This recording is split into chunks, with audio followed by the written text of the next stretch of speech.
What is going on, Matt? How are you? Hi, how's it going? Super excited to be here. I'm excited to have you. I am. We've had some technical difficulties. It's been a journey, but we're finally doing it. I think a good place to start is to tell the people a little bit about yourself, and then we can get into fusion.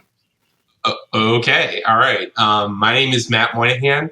When I was 23 years old, I finished at the University of Buffalo, and I'm a millennial, and climate change was probably the greatest threat facing our generation. And I thought, I want to do something that's a technical Hail Mary for that. So it became nuclear fusion.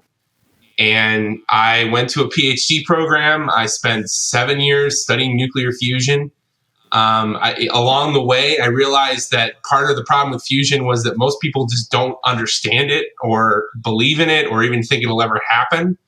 And so I started blogging and podcasting about nuclear fusion. And I organized a nuclear fusion Shark Tank, which was really cool. And now I've written a book on nuclear fusion that's coming out. Yeah, Nature Springer. We're publishing this year. And I was a nuclear engineer for the Navy too. So I've gotten to see fusion and fission and how we roll out fission plants on nuclear submarines and aircraft carriers. It's really cool. And so now I'm also a member of the Fusion Industry Association, and I help private clients, investors, basically figure out how and where to put their money for private fusion, which is now a thing. There's actually now almost 36 companies in the world that are trying explicitly to get net power from a fusion reactor, which is really, really exciting. Yes, and we definitely need to get into that because ITER, is it ITER? Ether? No, ITER. Yes. ITER. And let the good people know what that stands for. ITER is Latin for the way. It's actually International Thermonuclear Energy Reactor, but ITER is what it's called. And it is a huge government bureaucracy kind of grinding forward. And I mean, I'm a supporter in the sense that it provides a lot of seed money. It does a lot of fundamental work, and it trains up a whole generation of fusion scientists.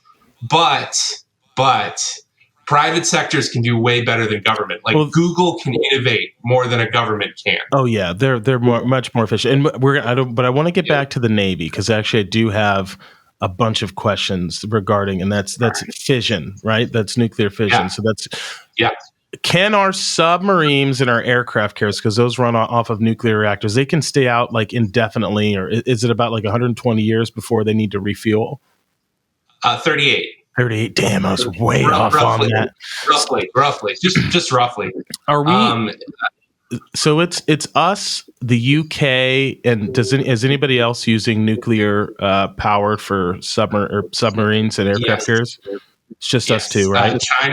China and Russia. No. Yeah. All right. They've got the tech. And now there's a program to bring nuclear power to Australia. Yes, I'm aware of that. Yeah. News and everything. Yeah. The French were real pissed off about that, but yes.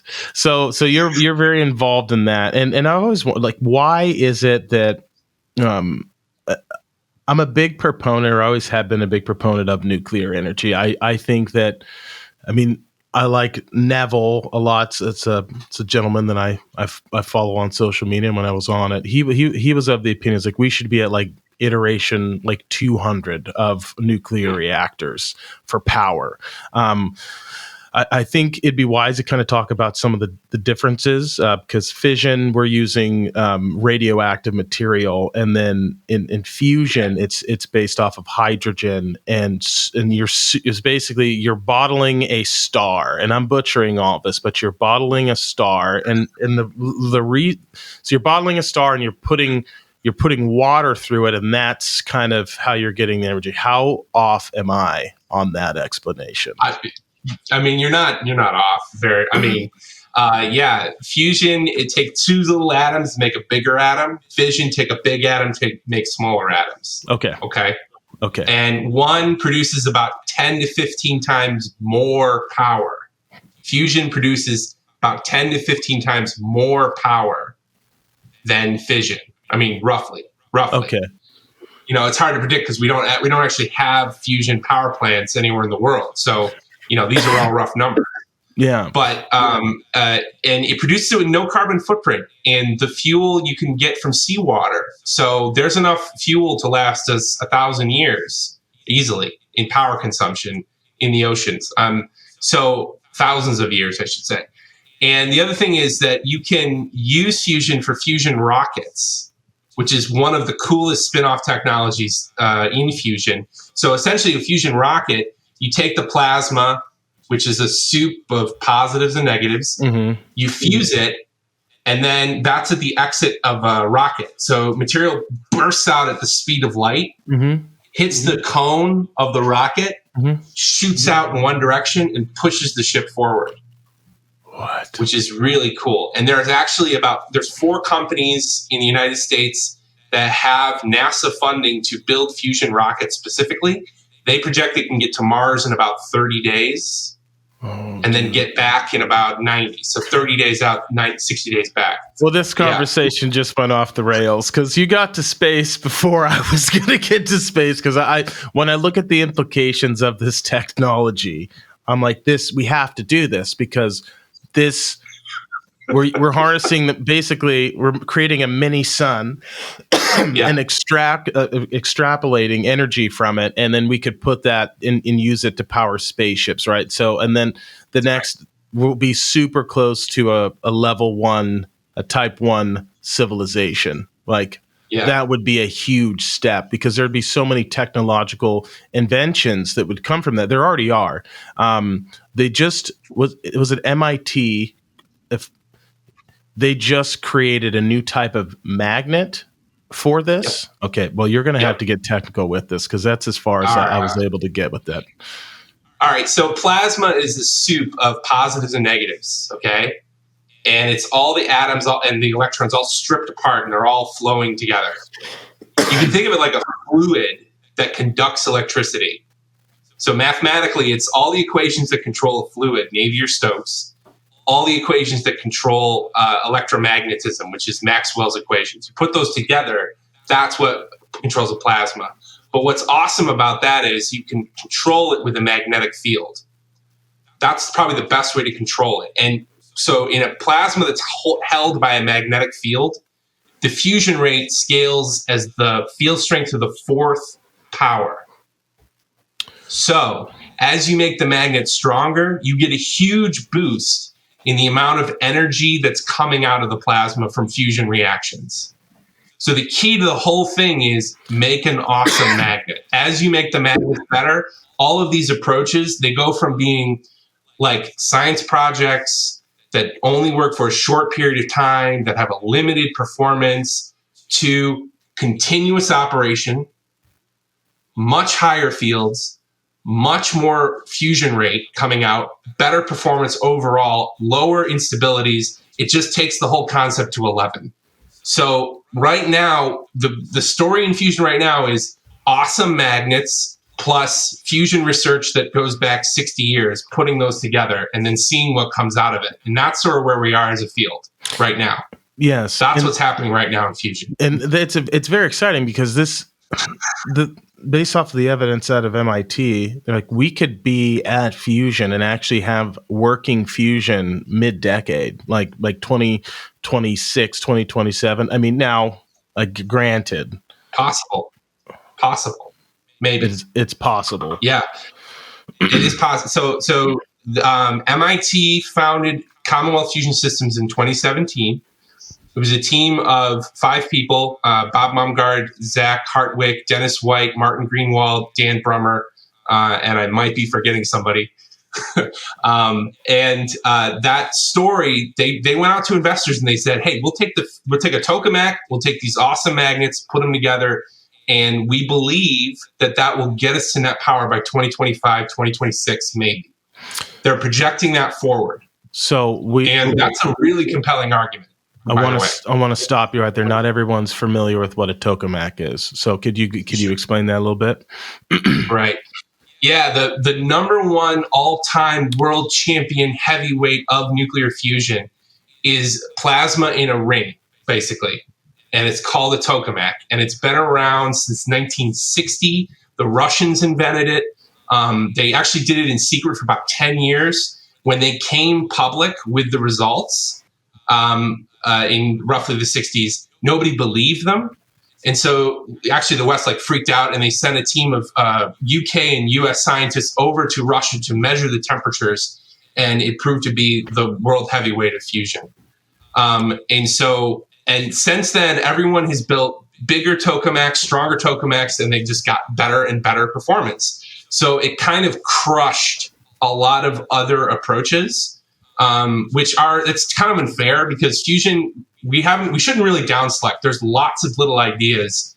This field's been around for 70 years, so there's been lots of stuff that's been tried. Mm-hmm. And anyway, but the tokamak, no other machine has done as well. And so that's the leading contender right now for net power, although I think there are other really cool things happening in other concepts. Anyway. That's incredible. I had no idea about, well, I do a little bit about the history, and it's kind of fortuitous that it came from the Soviet Union, right? Especially with what's going on now. But one of the things I wanted to get into was a kind of, there's a lot of new technological components and things that we're inventing. We're getting better on medic. What kind of technologies now, like when we're talking about tokamaks, I immediately, my brain shifts to 3D printing and kind of the future.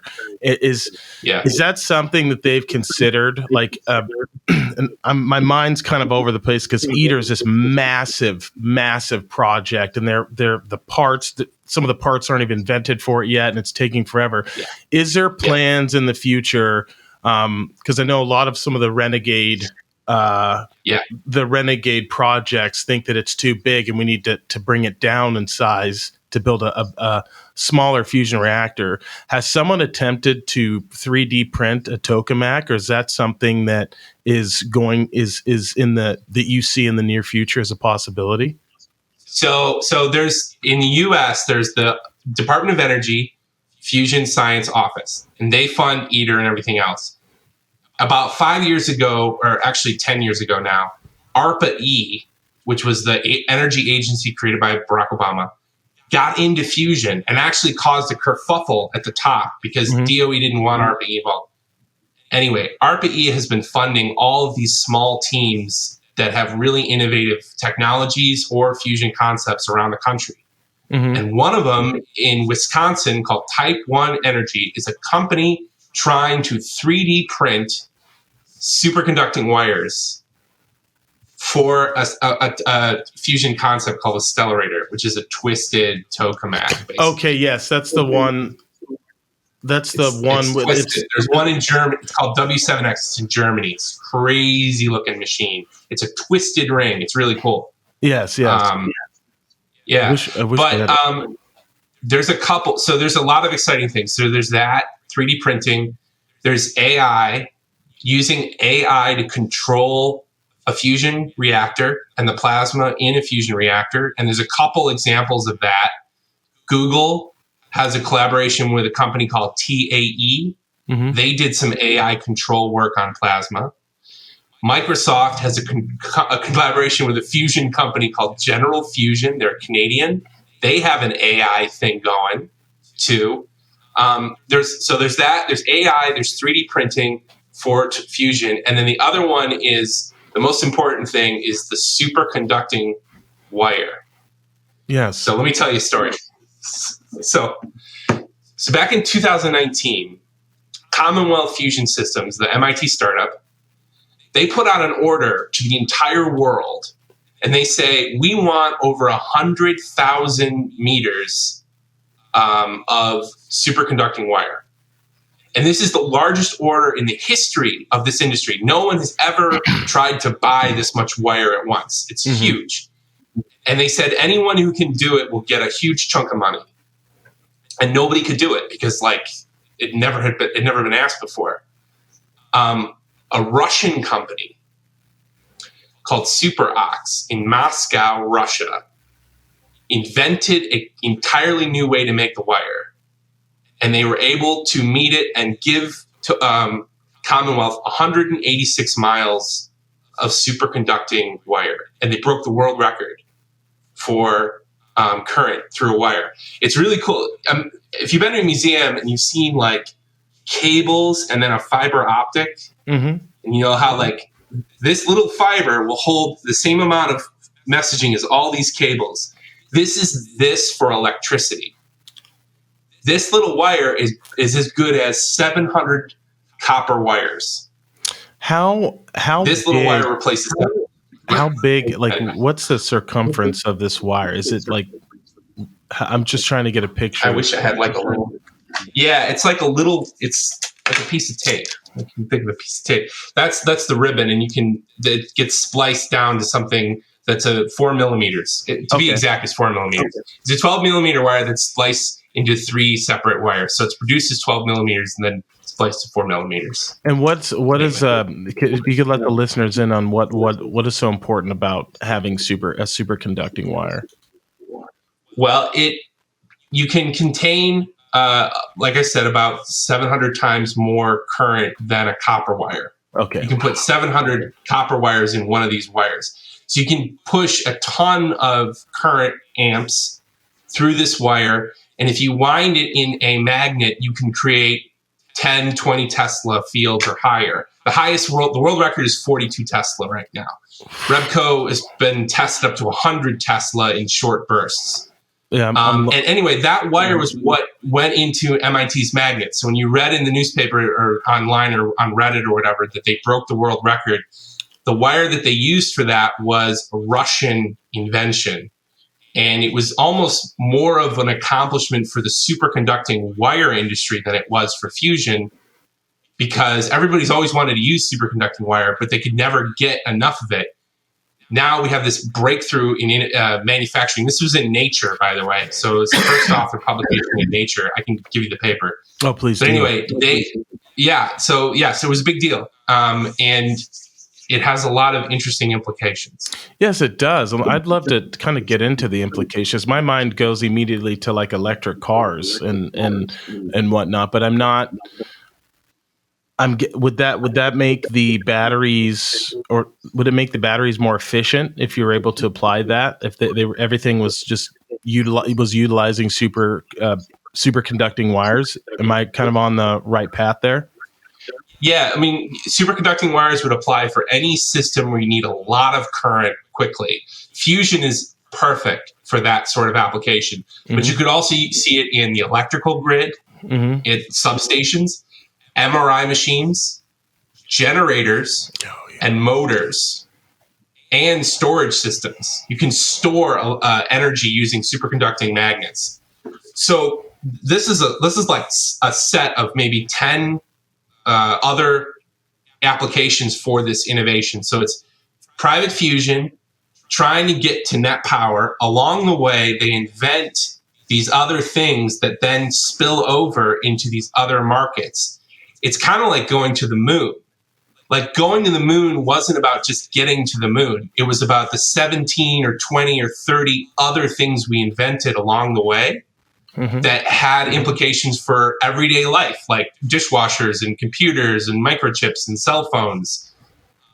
Fusion is the same thing. Fusion is trying to get to net power. Along the way, it's inventing superconducting wires, really awesome magnets, really cool laser systems that can be used in everyday products. Yes, we didn't even get to the laser systems.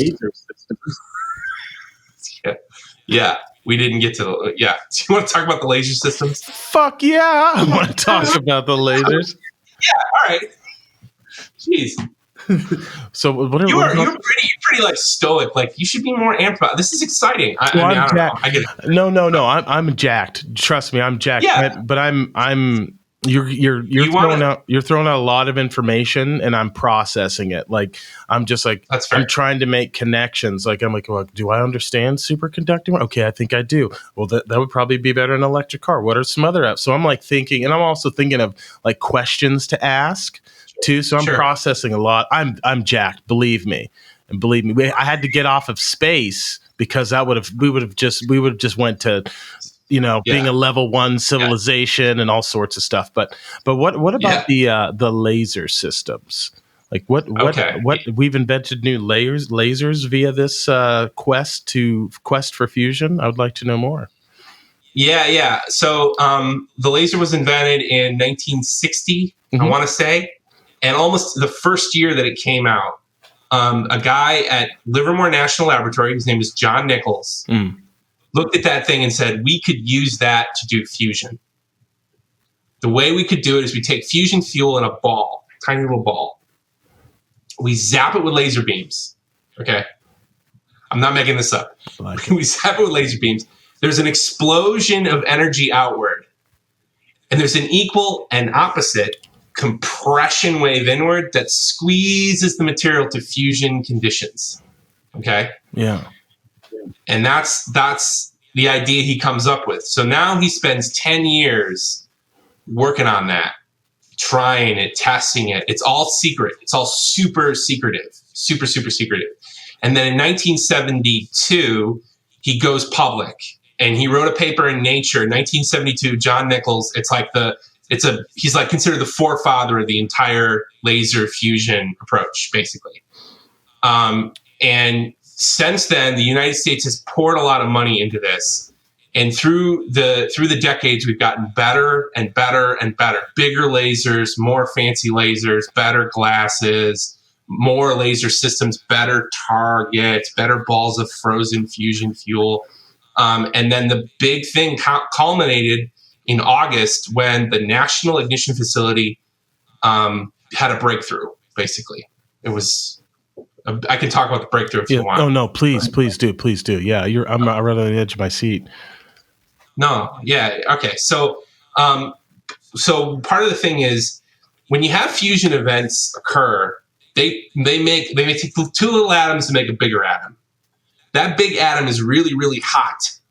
Okay, it's got a lot of energy because literally what happened was when you did that, mass became energy. Yeah. Through E equals MC squared. That's literally what happened. So we pulled some mass and we got some energy. And so this atom's got a ton of heat. Yep. And it flies away. Mostly. Usually. Like 99.9% of the time it's gone. Because it's so hot, it just takes off. But the goal with ignition, or what we were trying to do, was to keep that atom around long enough so that it bumps into something and drops its heat. Yep. And when that happens, it heats up the plasma such that you can get a second fusion reaction. So ignition, so that's what it's called. It's called ignition or burning plasma. It's a big deal. The National Ignition Facility was bought and paid for to get ignition, and that's what ignition is. It's fusion chain reactions. So it just the keeps difference going. Yeah, exactly. So there's fusion and there's fusion chain reactions. It's a difference. One reaction leading to a second one leading to subsequent. Yeah. So that's ignition, and that's a big deal. That's something that had never happened before. It happened August 8th of 2021. For the first time in human history, we actually saw ignition occur in real life in a laboratory. It was a breakthrough that we've been hoping for 40 freaking years. We had been spending a ton of money. The entire ICF community in the nation was waiting for this, and it happened. It was so crazy. So I was at work. I was at work on a Thursday that week. I was on the phone with the senior scientist at Livermore, and we were talking about something else because we had a project going on. And in the middle of the call, he's just like, "We got ignition." And I'm like, "You're full of shit." We got ignition. It's crazy, So like, I go back to my desk. I literally go back to my email. And I sit down and I start emailing my entire network because I know a lot of fusion people. I'm like, I just heard from this guy at Livermore, and I can't say his name. I heard from this person who's the senior scientist at Livermore and at the University of Rochester that we got ignition. Can anyone confirm this? Is this a real thing? Because I don't believe it. Mm-hmm. And slowly over time, I started getting these messages back, like, yes, this happened. And then I got forwarded something that had been forwarded like 5 times from Tammy Ma, who's the director of Livermore's program, that just said, this is a huge shot. It's a big deal. So then it was like, then I started like emailing it out to my network on Friday. So I'm emailing it out and I'm checking the news, and there's nothing on the news. There's nothing on the news. We didn't hear until like, I think it was Sunday or Monday that it was suddenly on Google News. And it was like, oh my God, it was really cool. So we're close. Yeah. We're close. They call it the ignition. It's a big deal. Yeah. But we're getting close. I mean, are you pretty optimistic about, mid-decade, 2025, 2026, that we will have fusion? I think I'm optimistic because of the magnets. I know I just talked about the laser side of things, but let's talk about the magnets for a minute. Yeah, exactly. So, like I said earlier, fusion scales as the field to the 4th power. So as the fields get awesome, so does the fusion rate. And you're going to reach a point where you're going to hit the tipping point where you're going to make more power out than you put in. That's the Kitty Hawk moment. That's the plane taking off in North Carolina. That's the thing that's never happened yet. We haven't made net power, and we're getting closer, and I think the magnets are a big part of that. The other thing that's crazy about this is the most fusion machines are like 1-2 Tesla. Like JET is like 3 Tesla. PPPL, NSTXU is like 3 to 4 Tesla. K-Star is like 1 to 2 or 3 Tesla. They're all copper magnets. They're not superconductors. They're not like the latest and greatest. So while all those machines were built in like the 90s and the early 2000s for K-Star was 2006, we had 42 Tesla superconducting magnets built in 1999. Wow. So what happened was we had fusion kind of over here doing its thing. We had this superconducting field over here kind of developing independently. The two haven't really collided yet, and that's starting to happen now. So there's a lot of cool innovations that can just be brought over that are kind of sitting on the shelf that can just be moved over. Yeah, and that plus that wire thing I talked about with Russia. So yeah, that's where we're headed. Superconductors and fusion just kind of merging together. I think that's amazing. I mean, the magnets are definitely, that's a game changer. You're going to be more efficient. It's the big knob that you turn up. Yep, you'll be there's lots of little knobs. You don't turn the big knob. They'll be more. No, you're good. They'll be more efficient, and you'll be able to harness more power with the combination of the magnets. And I think that what you used, the analogy, it's like the first flight. This is an emerging technology. And I think that's what excites me the most about it, are the implications for what it does to our civilization once we achieve this. We can stop storing carbon in the oceans. We can shift from oil and gas to a sustainable, renewable energy source that is basically it's the power of the universe. We're creating a mini sun on our planet. It is, and it's going to be incredible. And then that'll also help us in the space race as well. It'll help us be able to, like you were saying, it would make the Mars trip, which right now I think a trip to Mars, like 3 months there and like 6 months back or something like that. I'm John, pull that up. He'll pull it up, but it takes a long time. You're saying 30 days, which is incredible. Once we're able to get fusion rockets, what kind of speed would be? I mean, hypothetical here. What kind of speed would we be talking about? All right, so fusion creates little particles that fly off the speed of light. And so if you know physics, that's m mass times velocity, mv, which is momentum. So the mv is shooting off in one direction. The velocity is really high because it's near speed of light. It's like some percentage of speed of light. The mass is really low. So there's a flip side of that. Anyway, what happens is your rocket would slowly speed up, slowly speed up. And then you get about halfway to Mars and you turn the ship around and start firing it to slow yourself down. Whoa. So you're literally speed up, midpoint turnaround, slow down, and get to Mars. And that's how that works. John, go ahead. Princeton. There's, sorry. One second. John, what was that?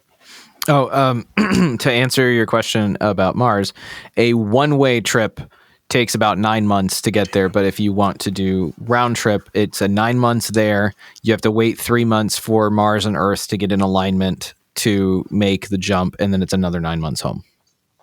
Yeah. Dang. Yeah. So the numbers I'm quoting, by the way, are from Princeton Fusion Systems. They're a small company in New Jersey. They're working with Princeton Plasma Physics Laboratory. Princeton Plasma Physics Laboratory has something called the PFRC. It's a really awesome fusion concept. So there's a university lab and a small company working together, and they've been working together for about 20 years. And they've taken the PFRC and they've built like a little prototype in the bench lab work. And they've also done design studies where they can say they've modeled the distance, the route, and the amount that they get in thrust. And so they can comfortably say 30 days to Mars, 30 days on Mars, 30 days home with a fusion rocket. And that's what that would be from. Anyway, go ahead. Sorry. Go on.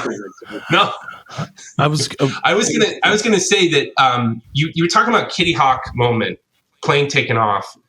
To be fair to the general public, nobody ever believes that these things are real until they can see them.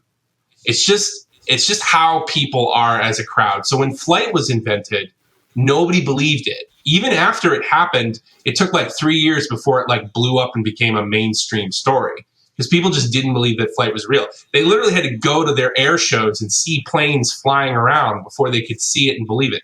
So I get that people are excited, but I get that most people don't pay attention to this, because no one's going to believe fusion is real until they can see it and put their hand on it and go, that's a fusion reactor. So I understand that. But anyway, from us on the inside, the fusion researchers, we know that we are getting closer, even if the public isn't paying attention yet. So anyway. I mean, well, it's a big ask, right? Like, there's so many things that distract people, and that's kind of the goal of this show is reaching out to people that are the insiders and trying to translate their message for the masses in ways that people can understand it. We have a lot of scientists toiling in the darkness and not getting any recognition to make the world a better place, and that's what it takes, right? Right. Sarah Seeger is searching for life on Venus.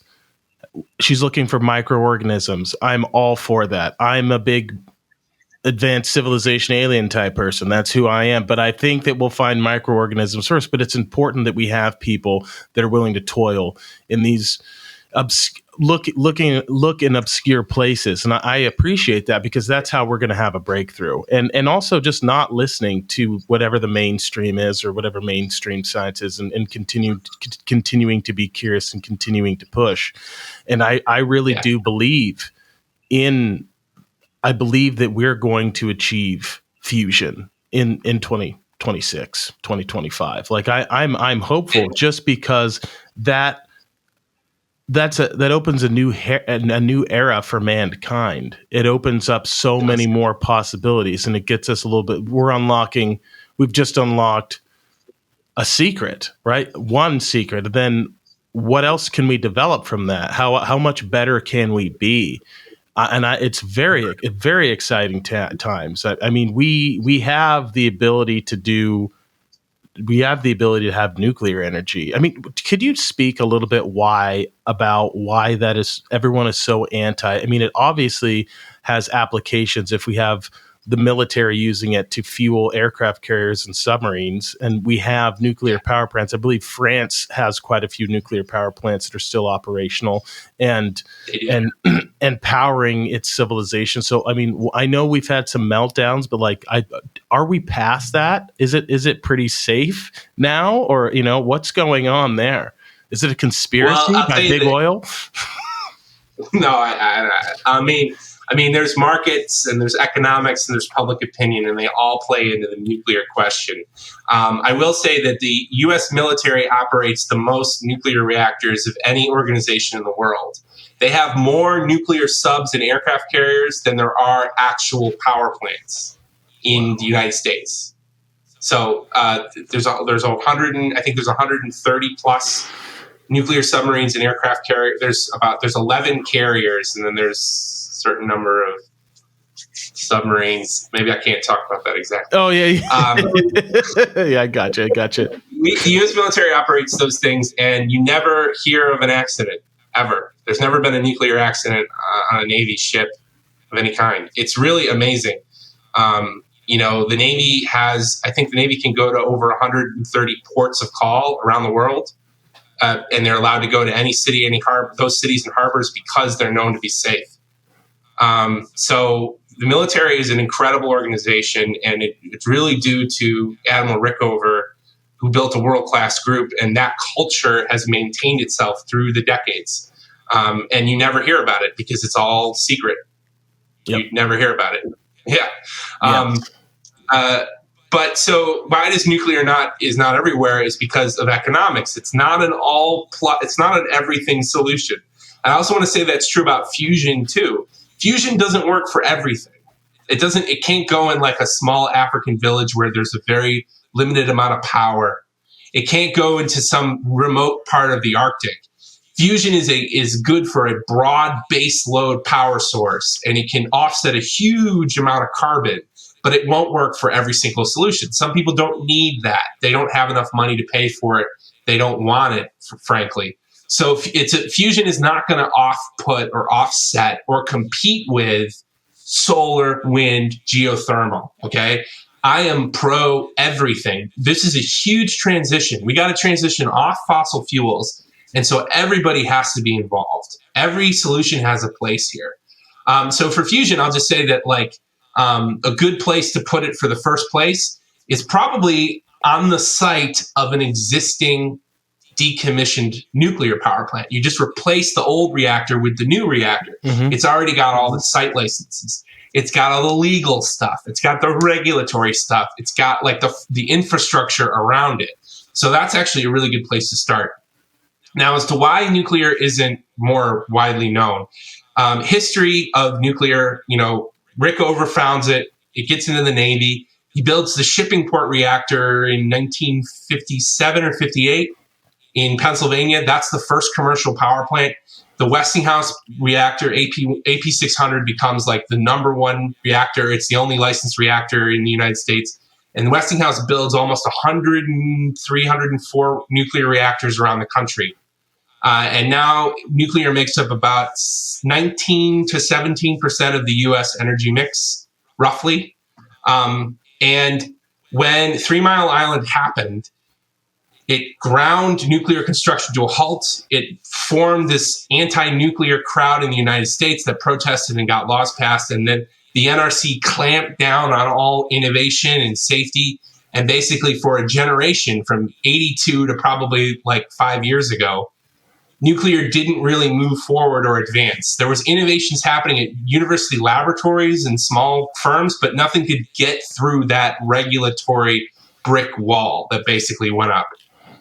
What's happening now has been really interesting. In the last 5 to 6 years, fission companies, TerraPower, X Energy, Kerios, NuScale, and Oklo are all trying to build small, advanced fission reactors. And Congress passed a law in 2019, the Nuclear Innovation Act, to try to open the doors and let those reactors come through. So companies like NuScale have the first site license ever. TerraPower is trying to build a small nuclear reactor in a town in Wyoming.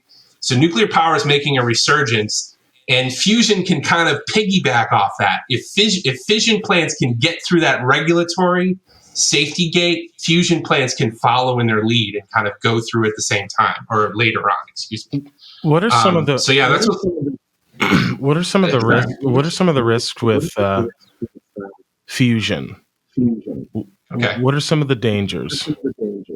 Okay, well, so first of all, fusion doesn't run away like fission does.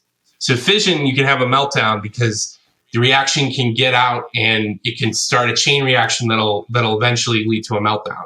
Fusion doesn't have that problem. Okay. Fusion is really hard to do. So if the reactor like screws up, the reactor just shuts down pretty much. Fusion isn't something that wants to happen normally. So that's a big safety positive right there. The other thing is the plasma is super hot. So you'd have to dump it and it would expel out into the atmosphere and then it would cool down. And because the densities are what the densities are, that wouldn't be so bad, but it could lead to a lot of costs and damage. Fusion does create activated material, so radioactive material on the walls. So there is some waste, but there's no carbon footprint, a very little carbon footprint aside from what it takes to build it. But there's very little waste. So fusion has no runaway reactions, radioactivity, and a small the plasma leaks. Those are probably the three big ones. And what would a plasma leak look like? I'm just trying to. It would probably. What would happen is the magnets would fail, the plasma would escape, it would blast the wall, it would melt some of the steel, and then it would be about that. That would be about what it would be. And there'd be a little bit of it would cost a lot. There'd be a little bit of nuclear materials. But yes. And we just see it to there's nuclear materials. Yeah, there's some metal that will come off that's radioactive. Okay. We'd have to deal with that metal the same way we deal with radioactive waste right now. Mm-hmm.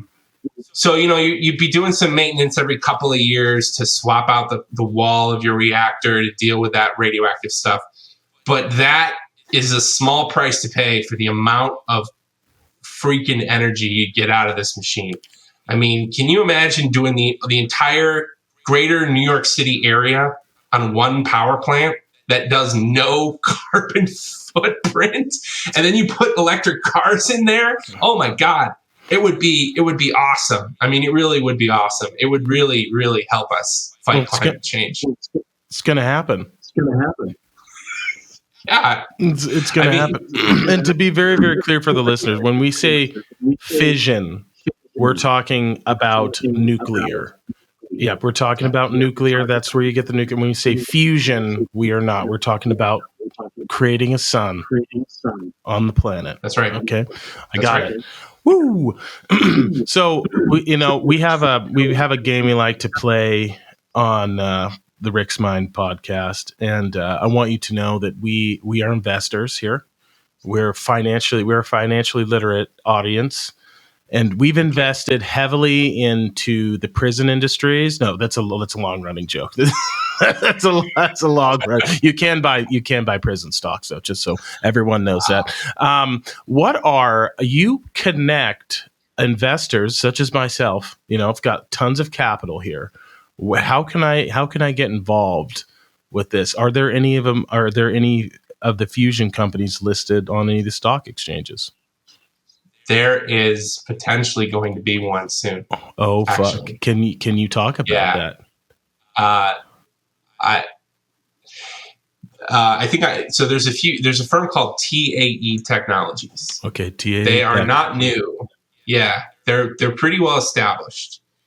They've been around since 1998. They were founded in 1998 at UC Irvine by a guy named Norman Rostoker and Michel Binderbauer. Norman was the old guy, and he was probably in his 70s when he founded the company. Old professor, had spent his whole career in fusion research, and his dream was to found a company to make this thing real. He had a graduate student named Michel Binderbauer who was much younger, he was a PhD student. The two of them were at university. They were trying to get money for their concept. They couldn't get money, so they said, we'll just found a company. Let's just do it. And it was one of the first companies that's still around today. There's been others in the past. They failed. These guys are still around. They've raised $880+ million in private funding since 1998. They built something called the C2U that's about the size of a school bus, and it's a big circular thing. And what it does is it takes plasma and spins it around like a football, and it can get the plasma going about 5 million degrees Kelvin. and they keep whacking it with particle beams to keep it spinning. So they keep this hot plasma kind of spinning in the center, and they can get it to fuse if they can get it big enough. And they, as I said, $880 plus million raised. They have a team, 150 people. They built this machine in California. They're in Los Angeles. They've done that partnership with Google for control. Anyway, they are now gearing up for the first IPO in fusion in the stock market ever. When is this? Do you have any idea? Can you give us a ballpark figure of when? I think it's in the next 12 to 18 months. Don't quote me on that. This has been the rumor. It's a rumor. What I've got is, so there's a financial reporter who's a friend of mine who works for financial services, and he got the inside scoop because he interviewed Binderbauer, and they hired a new CEO in June. And he was from a normal chemical company. He was from like a normal place. He came in and he restructured the company. He's got a holding company on top. That's TAE. They got different business units below. They got the fusion group. Then they've got particle accelerators, mobile power, medical, and I think there's one other one. And he's trying to structure the firm for an IPO, because once he does that, he can do the fusion stuff and keep that central, and then spin out all the other business units to try to generate revenue in other areas, because to get to the machine that they've gotten, they had to invent awesome power switches, pulse power systems, particle accelerators, really cool other diagnostics, all of which can be sold in other industries. Whoa. So, I would watch for that. So definitely going to join that. Say that one more time. TAE Technologies. TAE Technologies. Yeah. Yep. Doing that right now. They were actually, it was cool. What was the movie with Tom Hanks that just came out? Hitch, I think. Where Tom Hanks was this old guy and he had a robot friend. Oh, wait. When you say John's going to get it, what was it, John? It is Finch, yeah. It's Finch. Okay. So TAE is in the movie. In fact, Tom Hanks' character in the movie works for TAE Technologies. If you watch the movie, like the beginning, he's in a TAE Technologies like warehouse building robots and stuff. So it's super cool that they actually got the company in a movie. But anyway, you can look them up. That's amazing, and that is so cool. Well, I'm honestly probably gonna get a representative on the pod now. This is interesting. I love about the fusion community is it's very small. It's very tight knit, and there's like 5 or 6 threads, and you just start pulling on them, and everyone's really friendly and excited to talk about it. We got to get the message out. We're doing our part here. We got to get the message out because this is amazing. More people need to know about this. It's the implications. I can't say it enough. Are incredible, and I can't. All the inventions that are coming from this are astounding, and I can't wait. What are the next 5 or 6 years going to bring? I mean, who knows at this point? Like tons of amazing things. So that is there any others that are potentially going to do an IPO in the near future? As far as I know, no. Right now, it's still a rich man's game, to be frank. Commonwealth. So Commonwealth set a world record in September. They built a 20 Tesla magnet. They put out a press release. They put out a video that was viewed like 100,000 times. Really exciting stuff. And then we heard, like through the grapevine, through rumors, we were at the APS, the American Physics Society Dense Plasma Physics Conference. We were at that conference in November. And at the conference on the floor, everyone was saying that Commonwealth had some big announcement raise coming or whatever. And they told us that people said it was going to be $1 billion. And I was like, $1 billion? That's crazy. There's never been $1 billion raise in fusion. This is nuts. And then about a month later, they come public and it was $1.8 billion. Yeah. Whoa. And so that investment round was oversubscribed significantly. And they had takers from, there were things like retirement funds that were interested in that, because if your target fund is 2060, fusion is a thing that you could consider. If your retirement fund is that far in advance, fusion is something you could look at if you right size the risk from an investment perspective. So anyway, and the other thing that Commonwealth did as a company, and the startup community would appreciate this, they locked people out for 4 years. Nice. So they basically said, get in now or you have to wait 4 years. And that's another reason why the amount was so high. Yeah, that is actually very, very smart. I like that a lot. That's clever. I'm glad that this industry is beginning to privatize too, as we kind of spoke about in the beginning. It makes things more nimble. It makes it a lot more efficient. And you have, I mean, ITER has to. You're working with, I don't know, like 50 different governments and over 1,000 different people to try and make decisions. And those numbers are completely arbitrary. So just so everyone knows, but it's hard to get shit done. And you have different governments and different competing interests. And it's a disaster. But it's just like space. Space has become privatized because Elon Musk gets shit done. We're still waiting on Bezos, dog. What are you doing? But this is definitely exciting times. You have a book. When's it coming out? And nuclear fusion.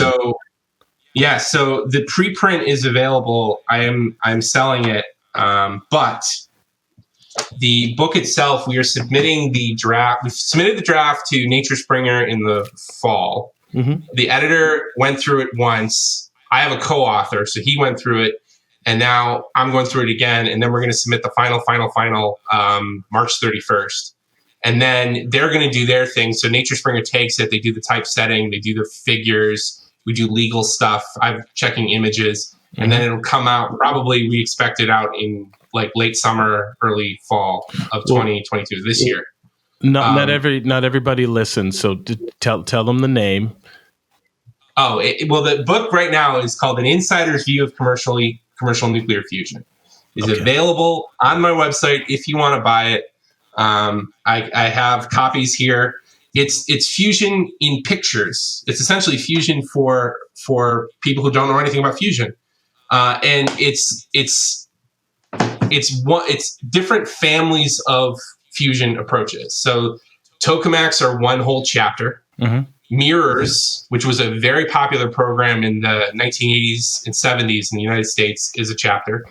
Pinches are a chapter. They were the first fusion machine that ever worked. They weren't followed because of problems, but there's actually a startup company now that's got a pretty promising pinch thing. So mirrors, tokamaks, pinches, plasma structures, plasma jets, CUS systems, ICF, the laser fusion approach, and one other one, stellarators are their own chapter. So each chapter is the history of this idea, like who came up with it, when it was first invented, who thought of it, who that person was, how they dedicated their professional scientific research career to pursuing it.